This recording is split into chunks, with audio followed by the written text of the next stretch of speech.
тантанаҳои ҷашни наврӯз дар шаҳру деҳоти Конибодом ҳафтаи қабл оғоз гардида ҳанӯз идома дорад. хурду бузург дар макони ҷашнгоҳ рӯҳияи идона доранд. тавре мушоҳида кардем дар муассисаҳои таълимӣ, идораву ташкилотҳо ҳамагӣ дар алоҳидагии ҷашни наврӯзи оламафрӯзро бо риояи суннатҳои хосаш таҷлил карда истодаанд. мардуми шаҳри Конибодом бо дарки ин маънӣ бар он назаранд, ки ҷашни наврӯзи оламафрӯз бояд ҳамасола дар сатҳи баланд таҷлил карда шавад. ба андешаи онҳо ин имконият медиҳад, ки насли навраз аз таърихи пурғановати худ бархурдор шаванд ва ба мероси ниёгони худ арҷ гузоранд. наврӯз бузургтарин ҷашни миллии мардуми ориёӣ, оғози соли нави шамсӣ, пайвандгари инсону табиат, мавсими кишту кори баҳорӣ ва аз нигоҳи илмӣ дақиқтарин мизони баробаршавии шабу рӯз, яъне эътидоли баҳорӣ аст, ки онро ҳанӯз Умари Хайём 1000 сол қабл аз ин дар тақвими солшумории хуршедии худ исбот карда буд.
наврӯз оини бостонии таровату покӣ, мунодии сулҳу оштӣ ва ҷашни ҳумоюни байналмилалӣ ва ваҳдату ҳамбастагии башарият буда, таърихи беш аз чандин ҳазорсола дорад ва аз қайри асрҳои зиёд аз насл ба насл гузашта то замони мо расидааст. наврӯзи аҷам иди миллӣ ва иди аҷдодии мардуми тоҷик ба ҳисоб меравад. аз пайдоиш ва то ба имрӯз яке аз ҷашнҳои бузургтарини суннатии ҳамаи мардуми тоҷик ва мардуми ориёи наҷот буда таи ҳазорсолаҳо арзи вуҷуд дорад. ما در این جشن یعنی پختن سومنک، لباس‌های ملی، بازی‌های ملی از آن جمله در اینجا همه مردم شادی و نشاط برده ایستادند. امروز بهار آمد، با خنده نگار آمد، وی از پیکار آمد. نوروزی مبارک باد، فیروزی مبارک باد.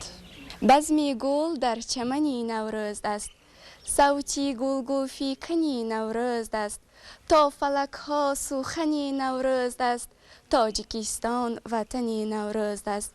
به مرادش همه دل داده رسد، به همه بختی خدا داده رسد، همه در انجمنی نوروز است، تاجیکستان وطنی نوروز است.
نوروز بیا، هر نفست بوی بهار است. رخسار تو آینه گلروی بهار است. هر لحظه خمار تو گیرد جمله جهان را. آن قلب تو آشفته دلروی بهار است. زنگوله بیداری دنیای نوی تو، احیای همه سبزه و گندم و جوی تو. خوش آمدی ای معجزه آرای طبیعت، خوش آمدی نوروز عجم، سال نوی تو. نوروز شد و لاله خوش رنگ برآمد، بلبل به تماشای دف و چنگ برآمد.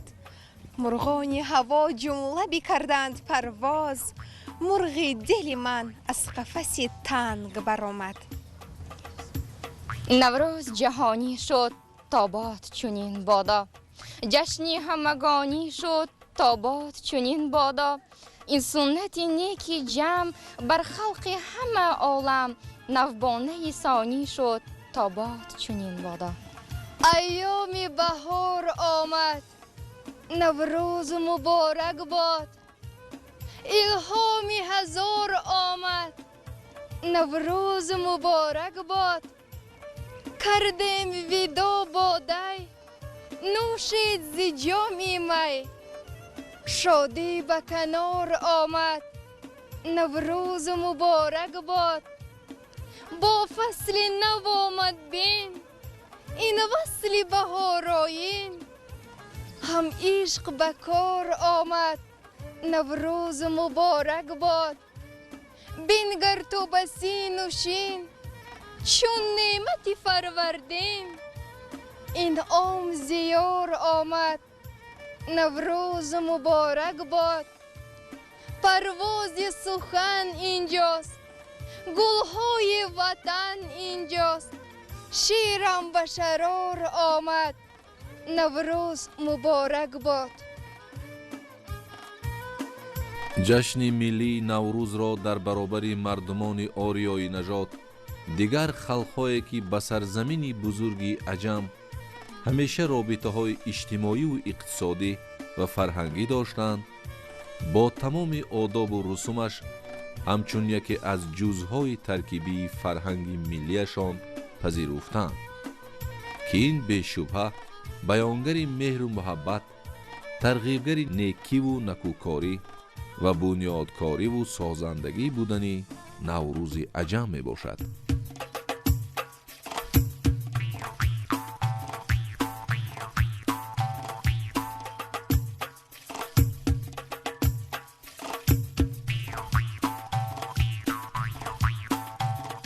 علاقه 30 سال می شود که به همین کسب شغل دارم.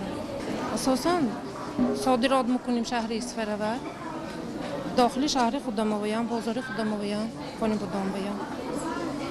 من یهان تاقی های اسفرور، بسیارتر تاقی های اسفرور صادرات میکنیم. همراهی همون شاگردان، دختران، یک هفته و 40-50 تا تیار میکنیم. زیاده از 30 شاگرد برآوردن، از 3 دخترم هم به یاردمچی، 3 دخترم که تیار میکنیم. به دیار عزیزمان تاجیکستان صاحب استقلال بهار آمد. بهاری که پیامدش نوروز و تنها روز فیروز است. جلوه بهار با خود زیبایی و آرامی را می آورد. این همه باعث افتخار است که همه ساله در جمهوری ما نوروز با تنتنه جشن گرفته می شود. نوروزتان فیروز باد، هر روزتان نوروز باد.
آمد بهار آمد گلی سبسم قطار آمد به دهقان وقتی کار آمد بهاری لاله‌زار آمد نفس تازه نوروز مبارک باشد چهره پاک دلفروز مبارک باشد همه جا خرمی و تازه جهانی بینم جشن فرخنده و فیروز مبارک باشد نوروز شد و لاله خوش رنگ برآمد بلبل به تماشای دف و چنگ برآمد مرغان هوا جمله بکردن پرواز مرغ دل من از قفس تنگ برآمد امروز بهار آمد بر خنده نگار آمد وای از پری کار آمد نوروز مبارک باد فیروز مبارک باد جشن نوروز مبارک همدیاران عزیز.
رحمت به شما هم مبارک باشد.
باعث افتخار و شرفمندی بزرگ است که با شرافت استقلالیت دولتی و با تشبث پیشوای معظم ملت همه ساله سال نو اجدادی ما همچون رمز بهار ایام کشت و کار مردم دهقان با یک شکوه و شهامت خاصه تجلیل می گردد.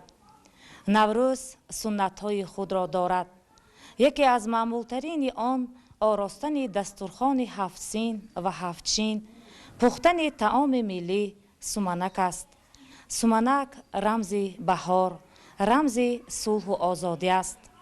پس ما را ضرور است که این عنعنه‌های نیک نیاگان را پاس و گرامی داشته، با قدم‌های استوار و بنیادکار و با عزم و اراده نو به شکوفایی تاجیکستان صاحب استقلال خود سهمگزار باشیم. به این مناسبت مردم سربلند تاجیکستان را با جشن نوروز صمیمانه مبارکباد می نمایم. به کشور عزیزم صلح و دوستی و آرامی را تمنا دارم. جشن نوروز مبارک باد.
مردم شهر کانیبادام شکرگزاری از آن دارند که در فضای صلح و ثبات جشن بین المللی نوروز خجسته پی را استقبال می گیرند.